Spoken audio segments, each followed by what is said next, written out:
Graça e paz, querido irmão, querida irmã, que bom que você está conosco. Nós vamos, então, à nossa segunda parte da carta de Judas.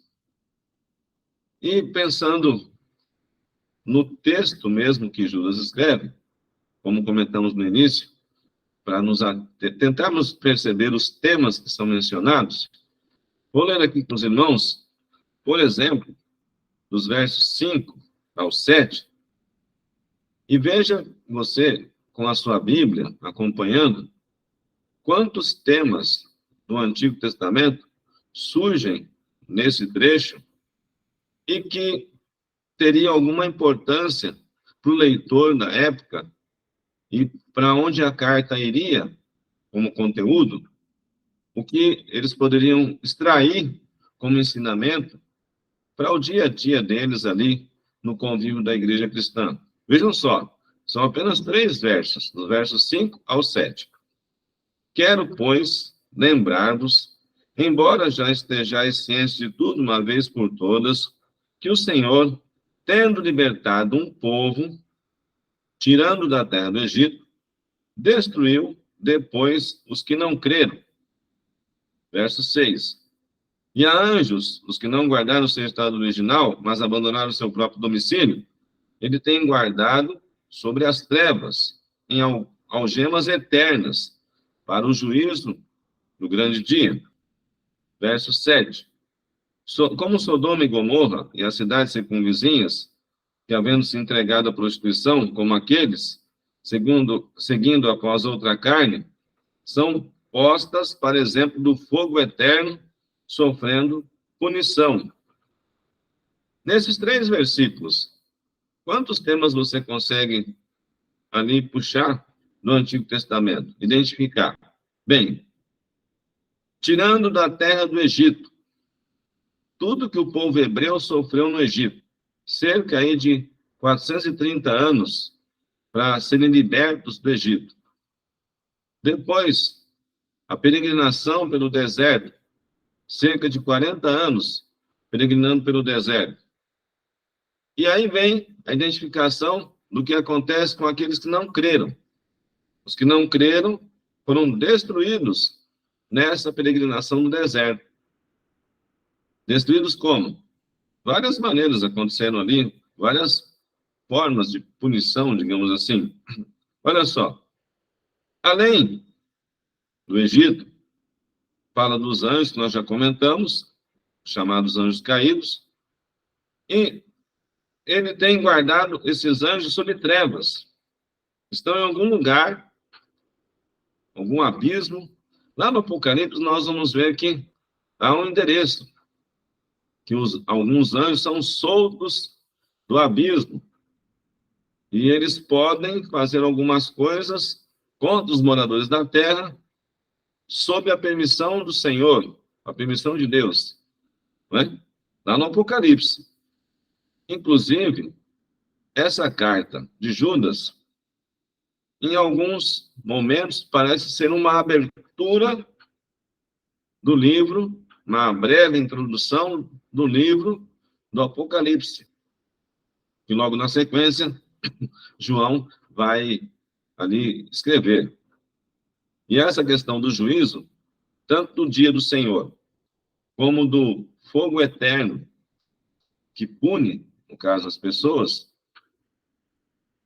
esse fogo eterno vai aparecer lá no capítulo 20 do Apocalipse. Então, Judas, ele avisa, e no caso aqui, esse texto ou trecho apocalíptico, ele também nos mostra a importância profética da carta de Judas. A carta pode ter sido escrita sobre a intenção de aconselhar pessoas, aconselhar cristãos a manterem a sua fé, a continuarem batalhando pela fé. Ela também pode ser vista, em parte, como uma profecia para o futuro daquela época, em meio ao Império Romano. O fogo, ou punição por fogo, era muito comum naquela época.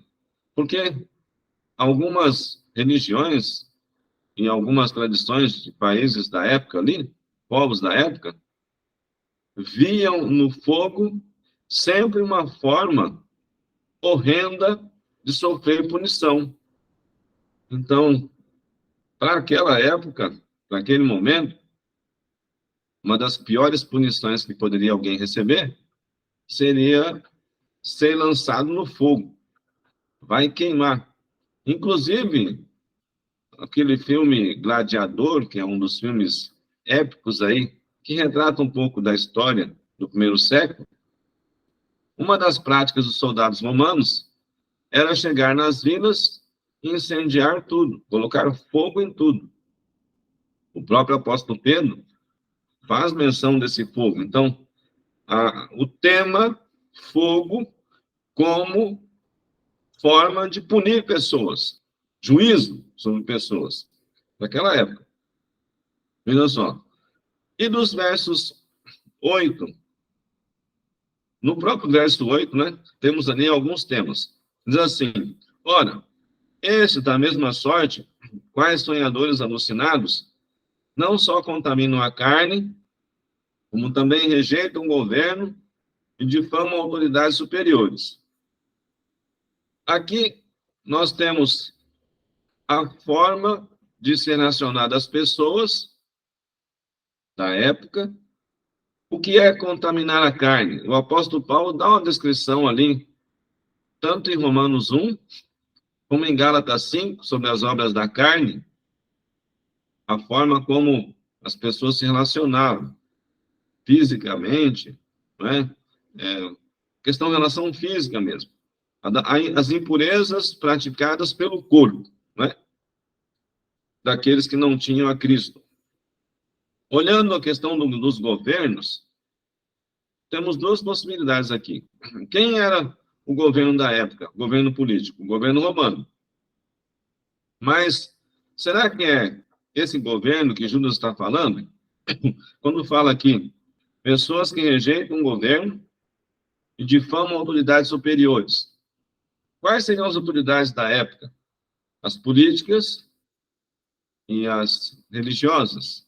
Quem era a autoridade religiosa em Jerusalém? O apóstolo Pedro, inicialmente, o apóstolo Tiago, e depois outros vão surgindo ali. E nas outras cidades, quem eram as autoridades?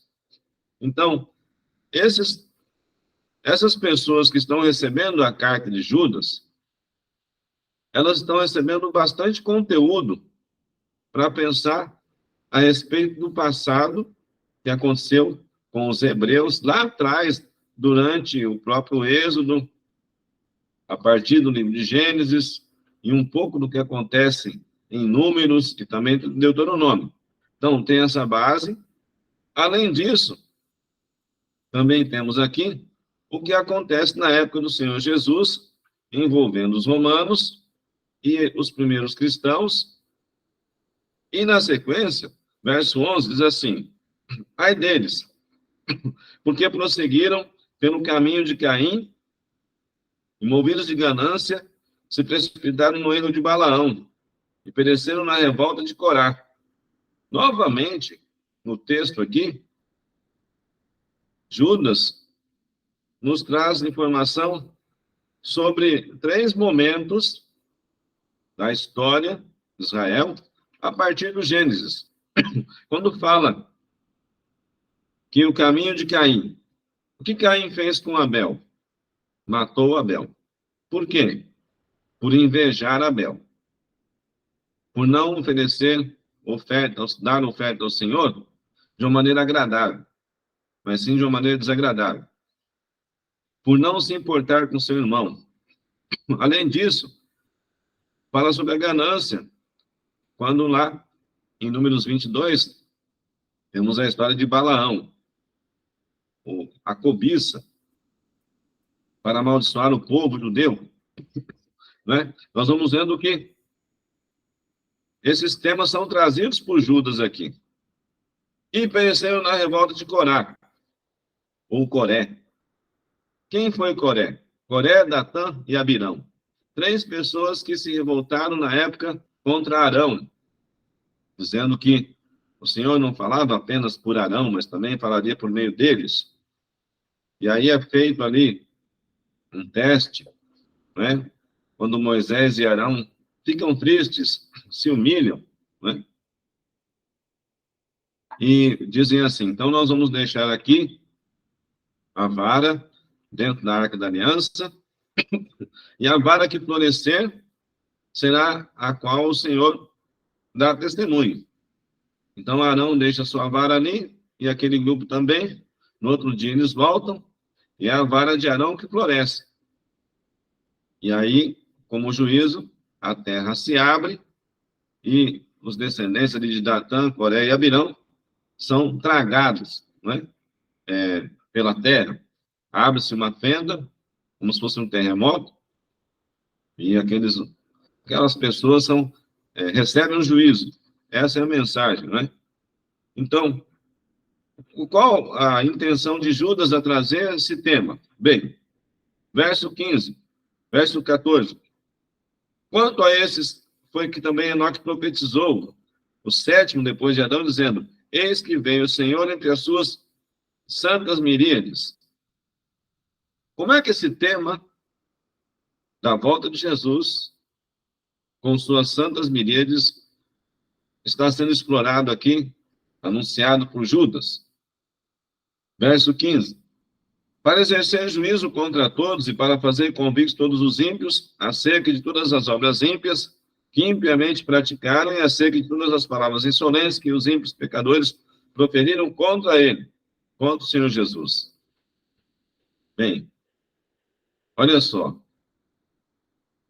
Judas parece que é assim a carta. A base é o que está escrito na lei, nos 5 primeiros livros. A base teológica de Judas. E a aplicação dessa base é o que o Senhor Jesus ensinou, por meio do seu evangelho, que vai remeter lá para o futuro, que o Apocalipse tratará sobre o que acontece com aqueles que desobedecem a Deus e que tentam tirar aqueles que seguem a Deus do caminho. Porque, vejam só, a doutrina de Balaão vai aparecer lá novamente no Apocalipse. Em uma das cartas, o apóstolo João vai se opor a essa doutrina de Balaão. Também vai falar sobre o juízo, não é? O juízo eterno, o fogo. Então, a gente vai percebendo o quê? Que Judas, ele tem à sua volta um grupo de cristãos que está sendo bombardeado, estão tentando influenciar esses cristãos a não obedecerem nem a lei, digamos, os 5 primeiros livros da Bíblia lá, e nem o que Jesus ensinou, para criarem uma nova forma de obedecer a palavra do Senhor, aceitando a adoração como o mundo da época fazia suas adorações, rejeitando ensinamentos das autoridades da época. Provavelmente, os discípulos que vêm ensinando ali aquilo que Jesus tinha ensinado, o apóstolo Paulo deixa algumas pistas nesse sentido. E aí vamos vendo o quê? Que surgem pessoas em dúvida. Talvez, no verso 21 e 22, Judas aborda isso ali, olha. Tem algumas pessoas que estão em dúvida. Então, essas pessoas, vocês se acheguem a elas, expliquem a elas e cuidem delas. E aí, esses que estariam em dúvidas, estavam fazendo parte do grupo do Senhor, da igreja ali, e queriam maiores esclarecimentos. Trazendo aí, para o longo da história da igreja e para a nossa época, será que temos pessoas hoje, dentro do próprio meio cristão, em dúvida sobre a volta de Jesus? Em dúvida sobre a necessidade de se manter a pureza para o casamento? Em dúvida sobre algumas doutrinas específicas? Por exemplo, sobre a importância da mulher no ministério, não é? Ministério do Evangelho, né? Os títulos que são atribuídos atualmente, por exemplo, lá, pastora, apóstola, aí surge alguém e pergunta, mas irmão, mas irmã, pastor, né? Como é isso? Você pode explicar? Então, a gente tem, à nossa volta, vários temas em nossa época que é possível encontrar cristãos com dúvidas sobre esses temas. Do que fazer? Um deles, sobre escatologia, que parece que é o que vai acontecer mesmo aqui na sequência. Judas, novamente pensando, né? Judas é a penúltima história do Novo Testamento. É o penúltimo escrito do Novo Testamento. E ele pode estar servindo de base para o que João vai escrever no Apocalipse. Então, essas pessoas que estariam em dúvida sobre vários temas da época, sobre a santidade, sobre a importância, digamos, dos dons, a manifestação dos dons, sobre a conduta cristã, sobre obedecer ou não obedecer às autoridades romanas. Então, algumas pessoas que pudessem estar em dúvida, e lá no Apocalipse, nós vamos ter informações que vão nos confirmar que os que são de Deus, os que pertencem a Deus, terão um destino. E os que não temem a Deus, os que não acreditam em Deus, e os que não se arrependem e não têm desejo de salvação, terão outro destino. Então, guardar as suas proporções, é como se a carta de Judas fosse uma plataforma para entrarmos dentro do Apocalipse. E dentro do Apocalipse nós vamos aprender várias coisas que vão provavelmente clarear aqui na mente dos cristãos contemporâneos a Judas, para que eles rejeitem, principalmente, as obras da carne, rejeitem os ensinamentos falsos a respeito de Jesus, rejeitem as doutrinas equivocadas da época lá, e possam se aprofundar naquilo que será esclarecido por João no Apocalipse. Talvez o capítulo 2 e 3 de Apocalipse nos confirme isso, porque são 7 pequenas cartas escritas a 7 igrejas de 7 cidades diferentes. Então, se o conteúdo aqui de Judas traz memória do Antigo Testamento, principalmente da lei, dos 5 primeiros livros, e traz memória dos ensinamentos de Jesus, quem é que vai ouvir, quem é que vai ler esta carta e como vai aplicar esta carta? Qual é o público que está lendo a carta e qual é o cenário que essa carta, com o conteúdo da carta, será praticado? Pensando no Apocalipse, essas 7 igrejas, com as 7 pequenas cartas, nós vamos encontrar alguns temas comuns com o que Judas escreve aqui. Há quem diga que Judas seria um conselheiro. E ele está sendo perguntado sobre temas. E lá, aquela época do Gênesis, o Enoque, o que o Enoque disse a respeito de Jesus? Então, para os irmãos saberem, eu creio que alguns até já sabem, assim, até o capítulo 4, existia um escrito atribuído a Enoque. Seria o livro de 1º Enoque. E esse livro, em termos de escrito literário, tem sua importância histórica, mas acabou não entrando no cânon bíblico, da forma que nós conhecemos a Bíblia hoje. Ele era consultado e era muito, digamos, influente na época ali, mas acabou não entrando no cânon. Então, há vários textos que foram escritos no século I ao IV, depois de Cristo, e que serviam como base de discussão, de debate, de estudo, para que as pessoas dissessem, olha, isso procede ou não procede, essa obra aqui é inspirada ou não é inspirada. Será que nos dias atuais, vejam só, não tem surgido essas ideias assim? Olha, aquele autor, o livro dele é muito bom, olha o que ele escreve sobre o céu. Olha, aquela autora é muito boa, olha sobre o que ela escreve sobre o paraíso. E esses livros atuais, parece que em algumas situações estão tendo mais força, mais peso, mais importância do que a palavra de Deus, do que o que está escrito na Bíblia.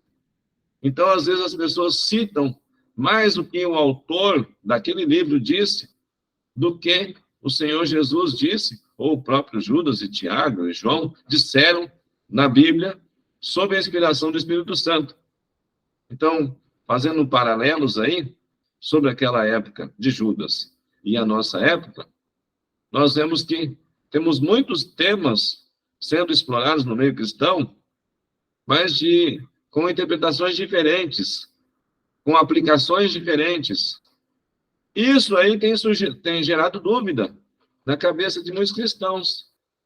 O que fazer diante de tantas vertentes teológicas, digamos assim? Acreditamos no seguinte: a palavra de Deus, a Bíblia, literalmente, é o texto a seguirmos. E vamos estudando e aprendendo, e esclarecimentos vão surgindo com autores, com livros, com cartas, digamos assim, com teses, mas a nossa base não são os livros que tem por aí, nas bibliotecas, ou ainda nas livrarias. A nossa base de fé é a Bíblia, a palavra de Deus, e parece que é isso aí que Judas está tentando colocar para os cristãos daquela época que estão à sua volta. Havia pessoas também que não mudariam de atitude. E aí Judas diz, olha, vocês digamos, sejam compassivos com essas pessoas, mas não aceitem o que elas fazem. Então, a compaixão, ela existe e deve existir, mas não podemos aceitar o que as pessoas fazem. Então, basicamente, essa é a ideia que nós temos panorâmica da carta de Judas. Que o Senhor possa esclarecer ainda mais a nós os temas aqui abordados por Judas e essa ideia de a carta de Judas ter sido escrita aí um pouco antes dos escritos finais de João no Apocalipse. Se é assim, a data da escrita teria avançado já aí entre o ano 70 e o ano 80 depois de Cristo. Amém? Que o Senhor Deus abençoe a todos com a sua graça e com o seu amor. Amém?